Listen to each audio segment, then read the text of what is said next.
I'm waiting for my class to start, and I thought I would just throw out a couple ideas that have come up.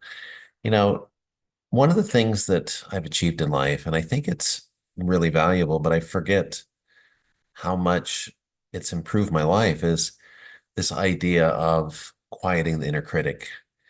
When when you're going through life and you're attached to that egoic experience, sometimes we have this these thoughts within our mind that are harsh, that are critical of ourselves. They lead to doubts, the constantly critiquing your actions, and it can lead to these feelings of inadequacy. It holds us back from being our best self. And I don't know whether it comes from early childhood, or um, where this doubt actually comes from. But I think that once we make peace with that inner critic, once we accept that we don't have to have it, that we can start growing in the ability to think a different way. It's something that we're used to. If you have that thought program, that loop that's always doubting, that is always worrying, you know, it's what is normal for you. And we just accept that it's always going to be there. I don't know that it needs to be. I think we can change it the moment we just decide to change it. So one of the ways that I did this was, Wayne Dyer talks about this as well. He says that the ego is the source of self-limiting beliefs. In We can shift from the ego to a higher self, and that will diminish the power of this inner critic. And that's exactly what I experienced in my life. I went into this place where my ruminating thoughts were projecting a catastrophic outcome. And the problem with that was that it was based on violation of all of my core values. The what I was projecting was based on somebody else lying, and they were being unkind. And it was completely unnecessary. There was all of these components to it where it was just unjust. Um, and I couldn't understand why someone would do that, why they wouldn't just, decide to part ways. And by worrying about what might come forward, what might be said, dealing with this anger or this wrath from somebody that, you know, I couldn't understand where it was coming from. I ended up taking that egoic perspective and just in effect firing it, saying, you're no longer in control. Because what I recognized is, even when I succeeded, that that critical loop, that thought process that would always find fault, it wouldn't skip a beat. It was like I would be working on a project. I would have my doubts, but I would do it anyways. I would do it well. In the moment that I succeeded, that program would switch to something else without even taking a break. And there was no celebration. There was no celebration of the accomplishments. There's no celebration of life. And so when I got into this mode of catastrophic thinking, I just couldn't live like that. I couldn't worry about the future. I just had to trust that whatever would happen, and that, I couldn't worry that something unjust may happen. I just had to go ahead and move forward with my life as it was. And so I ended up, you know, taking out of control that egoic perspective and bringing in a spiritual perspective, which was one of love, of light, of positivity. And there were a couple different things that shifted for me. One, I expected a little bit of judgment of that critical thought process, but there was none. There was just acceptance, and it's a perception of something like, this is your life, and it's up to you to live it any way that you want to live it. There are consequences for actions, right? We do have to deal with whatever results from what we do. But there's immense beauty in this human experience. And so by shifting that what was in control from that egoic perspective to more of a spiritual perspective, there came a calm and there came a peace and authority that did not exist before. And it was as if it's okay to be yourself. You are good enough as you are.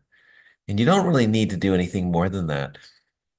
That kind of perception is really powerful because it allows you to step away from this need to be significant, right? To give a presentation showing how amazing and how smart you are, to shifting into a place of learning, of discussing a topic for the sake of trying to understand the topic and to get better at it by doing that, to turn it more into a skill set. So what I've found is that, you know, that inner critic can come from the way that that life is modeled to us by teachers, by parents, by siblings, by even friends. But we also have to take ownership of that, right? So when these messages come in, we still are the ones that adopt whether these messages are true or not from us. So, there's articles and there's writings, even in the Bible, that talk about not worrying about tomorrow. And if we can shift into a place of trust, of peace, of embracing how significant we are as a being, just this human experience, it allows us to have a slightly different perspective.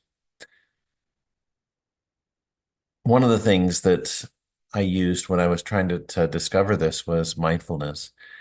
It's just noticing your thoughts, but it's being in the present moment. It's not so much worrying about what may happen tomorrow or ruminating about what happened in the past, but it's just living this moment the best that you can and recognizing that we may be imperfect, but it's doing the best you can with the resources and time that you have at the moment. And I think if we each do that, it may not be perfect, but each time it'll get a little bit better. I liked when Wayne Dyer would talk about the different ideas of mindfulness. It is a way to silence that ego because you're not worrying about that, what the future might bring or how significant you might be. It just offers a little bit more peaceful place. You tell the story about when, two young boys were at the mother's house and she had a near-death experience and all this chaos was going on. And the friend was a little bit surprised because, that type of chaos with noise and activities and all of these different things going on would have his mother, pretty involved and pretty upset. But his friend's mother was just sitting there in the rocker, just rocking with a smile on her face. And he noticed it was kind of strange and he just said, "Hey, what's wrong with your mom?" And the other little boy just said, "Oh, there's nothing wrong with her. She just has the big picture." And I kind of like that idea, that perception that we can choose how we respond to whatever's going on around us. We can see it as either good or bad. And if we can find the good in it, then sometimes that's helpful. The biggest thing that I found to help, not only one, quieting that inner critic, because it's pointless. Why should we be hard on ourselves? If we do something wrong, I'm sure there will be other people that will tell us that we've done something wrong. But more importantly, by reframing, what it is that we're experiencing, we can change the ideas of how we do it. One of the things that we might reframe, like sometimes when people have this belief like I'm bad at something or I always fail. And we can change that into something like, I sometimes fail, but I will always succeed. You focus on balancing the experience with the truth. I even asked some people that were quite successful about this idea of failure. And what was amazing is that 25% of the people said that failure didn't exist because they never stopped at failure. They would like they may take a path and the path would end up someplace that they didn't want to go or into a place that was impassable. They would just turn around and come and take a different path. They learned that that path was not a something that would lead them to anywhere. The other 75% said you can't succeed without failure. And it's kind of fascinating to me. They would say that if you're not failing enough, you'll never succeed. And it's an interesting concept.